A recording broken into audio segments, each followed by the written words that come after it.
every family is different, and you're always gonna have to negotiate how to like make these two people get along, and it's always gonna be a little difficult. Bad Shabbos is just hilarious. Right. I genuinely laughed out loud with this film on multiple occasions. It's a privilege to chat with you, Daniel Robbins, director of Bad Shabbos. Daniel, thank you so much for the time. I appreciate it. Yeah, of course. Thank you, man. Like I said, this film is so funny. I love a good dark comedy, and this one just goes for it. Where did it come from? The idea, the idea came from Zach, the co-writer, and Adam, the producer, because Zach and his family host these very lively Shabbat dinners on the Upper West Side, where a lot of people are welcome and come in, and there are new guests all the time. And his mom will sometimes do a prank on people, just to, keep things light and fun. And the producer heard about this and said, what would happen if the prank ended up with someone dying? And Zach said that could be pretty funny. And then they called me. I said that could be a great movie. And then we just got to work and everything started working. Where sometimes ideas die in the vine, where the idea is good, but the movie doesn't click. But this one, just everything just kept going. Oh, what? Oh, that's great. Oh, yeah. What if we do that? And then, putting Method Man in it. Yeah, I wanted to ask you about Method Man in a minute, but for a moment there you had me scared because I thought you were going to say it was based on a true story. So I'm glad that it isn't. Yeah, no, not that I know of, but who knows? No, honestly, this is the thing about this, with a comedy, um, with any comedy, especially one that's, really in one location, you need incredible relationships with your cast. Yeah, It is everyone here is on fire. Like everyone's clicking. Um, and Method Man. yeah. How did Method Man get involved in this story of a Jewish family in New York City? I'm so happy you felt that way because I agree. Like the cast, the whole movie takes place basically in an apartment, but it feels like a studio comedy just because the cast is like lights out. Like each role, I think we could have casted for another 5 years. We couldn't have improved any of them. And then Method Man, we just, we wrote the script not knowing, not even thinking of who would be in the role. And then the casting directors, Seth, Cody, and Daniel, were like, we feel like this has to be Method Man. We're like, do you think we could really get him? And they're like, yeah. And we're like, well, who's our second choice? And we didn't even have someone in mind because we're like, he is like a unicorn in terms of he has an aura where he can go into a room with a bunch of people and shut them up. He has like this warm heart that he can say crazy things and you just know it's coming from a place of love. And his acting is like A plus plus. Like he's probably gonna win an Oscar one day. Like his timing, like being grounded and like present in the scenes and like having that electricity, like you never know what's gonna come next. Like he is just so gifted. And then there's a Jewish word, he's a mensch. Like he treated everyone on set so kindly and with respect and like really knew everyone's names. So we're just so grateful that he said yes, because I don't think the movie works without him. Um, He does add something unique to the film, and like you said, everybody there. I'm glad you said that about you don't think you could cast it better because I really don't think you can. And it's been a long time since I've really seen a cast work together, I think, as seamlessly as this one what does around the dinner table. It's just bam, bam, bam. Everyone's clicking, including him. It's just a really wild ride that's genuinely funny. Um in the midst of it is this comedy about merging families. I think there's a comment about merging families, and I would love to hear your thoughts on that. Why is it what is most difficult about trying to merge families?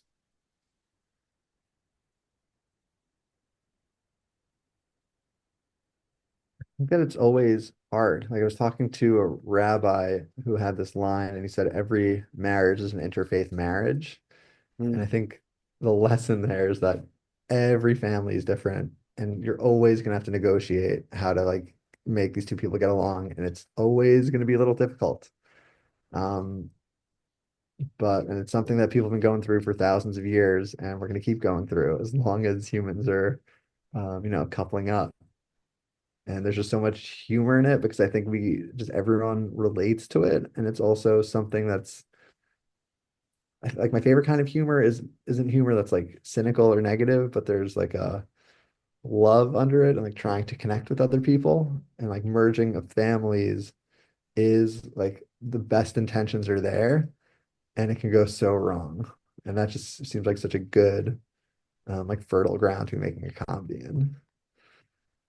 Yeah, I like I think it was in the notes for the film. It talks about you managing polarities. Yeah, well, if I have time to write something, I'm going to open up a thesaurus. Um, yeah, the idea there is that um, it's a question of why make have a modern Orthodox couple or a character, which is someone who engages in this with religious traditions and is also in the secular world. But it felt perfect for the movie because with a family, you're always having to manage these two extremes of, you know, like personal freedoms or responsibility to each other, or yeah, there's some others that I'm not thinking of right now. But it just um, my favorite comedies also don't moralize. Like they like we don't have like a speech like telling you like, oh, this is what you should do or what you're supposed to do. But I think if you just show it authentically like that, there are these two poles, you have to find yourself in the middle, and you don't exactly there's no right answer of how to balance these things. And just seeing people struggle with it and knowing that it's a battle worth fighting is probably enough. Yeah, I mean it's really, really fun to see them try and navigate the situation because as things spiral out of control, everybody's got an idea of the best way to handle it. None of them are very good, but everybody's got an idea. Yeah. Um, but I it, I wondered about the young woman who is engaged to the son. Her character's name I can't think of. Is it Beth? No, I might That's her mom, Meg. Meg, sorry. Beth is the mom. Um, makes a, like you said, there's no moralizing in this whatsoever.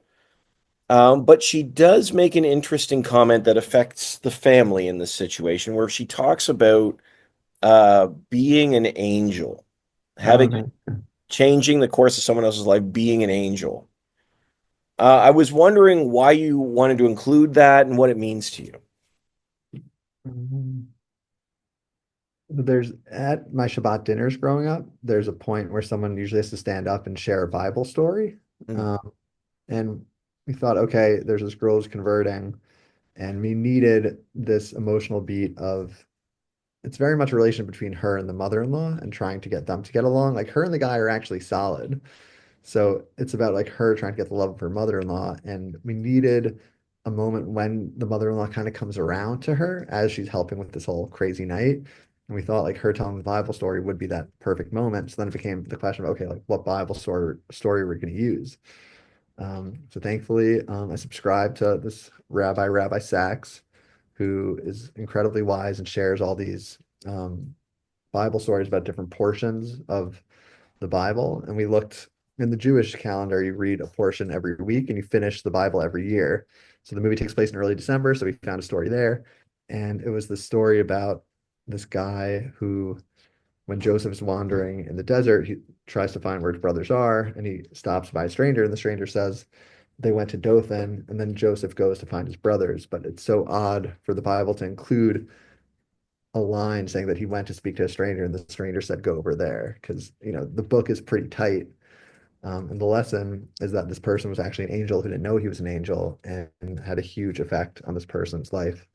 And we felt like that was kind of the theme of the movie, that you can change the course of someone else's life with just a small moment or kindness, or in the example of this movie, just the mother-in-law, just a small amount of acceptance for the daughter-in-law can just like change the course of everything. Um, and feeling like that could, be a good thing. And then we have a joke at the end suggesting that Method Man, in this case, might have been an angel who didn't know he was an angel when he walks out and he's like Plan C and he saves the night. Um, With the light behind him is just beautiful. yeah, so that worked out. It gave us a nice payoff with him too. Well, it flows so well. And like I said, this is one of the things like this cast really works together. What sorts of comedies sort of inspire your style? Because this is the sort of film that I really connect with. Like you said, everybody's just sort of rapid fire Yeah. and people are trying to figure things out together, but it is sort of a wild ride. Was there a particular style or film that you were trying to emulate? Well, my favorite comedy ever is The Hangover, but this comedy is kind of in a different genre, which I my other favorite comedies are My Big Fat Greek Wedding, Meet the Parents, those authentic character comedies that have a lot of heart. The acting is really realistic Mm. and relatable situations, and just through incredible performances, you can really just strike something exciting. And then also going back even further, like Mike Nichols' The Birdcage is a similar structured movie. It's about in-laws meeting for the first time. There's just Howard Hawks made these movies in the 40s that I remember watching. Like His Girl Friday was a comp for us, where you imagine movies back then are just going to be really slow. But if you watch His Girl Friday, they talk at a clip that you don't even see in movies today. Like they talk so quickly, the dialogue is so witty, and watching it was just such a delight. And I was like, why aren't we doing this anymore? So it's kind of taking the energy of like a screwball His Girl Friday with the dynamics of My Big Fat Greek Wedding, Meet the Parents type of energy. And you never know what's going to work, but thankfully it did. That's a great reference there, because I mean, My Big Fat Greek Wedding, of course, is like one of the modern comedy classics. Yeah. But yeah, His Girl Friday, you're right. Like it's bam, bam, bam. Everyone is just m moving so fast, and yeah, I love that connection. Um, I gotta ask, what would you do? Oh, if my brother put a laxative in someone's drink and then they slipped and died and was dead for 15 minutes, Yeah. I would um probably go on ChatGPT and really explore the legality of the situation. And it would probably be 20, like just minutes of us huddled over a phone, figuring out, okay, is he actually implicated for giving him the laxative? How much damage could there be? And then I would probably call the cops with him and be like, look, like this could get way worse. But Zach, the co-writer, his family has almost a mafia level of loyalty where like they didn't even question what goes on in the movie. They're like, of course that's what you do. Like it's family first. Some audiences will relate to Zach's family, some to mine, but both seem to be enjoying it. Uh, I love the fact that your instinct was, let's see what Chat GPT says in this situation. Yeah, Let's not take very the AI cinematic. route. Yeah. That's where we are as a culture. It's like I need Apple Intelligence to tell me how to navigate Just, the dead body in my bathroom. yeah, But we offset. Maybe I'd also offset my morality and just ask like, what's the right thing to do? And then true. let them decide for me. Honestly, Daniel, the film is so funny. Just as we start to wrap up here, what do you hope people take away from Bad Shabbos? The main thing is I just hope people feel like comedy's back and that they could work again because I feel like comedies for so long just haven't been funny or making me belly laugh. But then I watch these old ones like these are still working. We just, need people who are putting in a lot of effort to try to make it done. So hopefully people are just excited about comedy again, and then thematically that getting along with your family is a tough battle sometimes, but it's worth fighting. That's the energy I'm usually left with after I watch it. And other people take away different things, but it's definitely mine.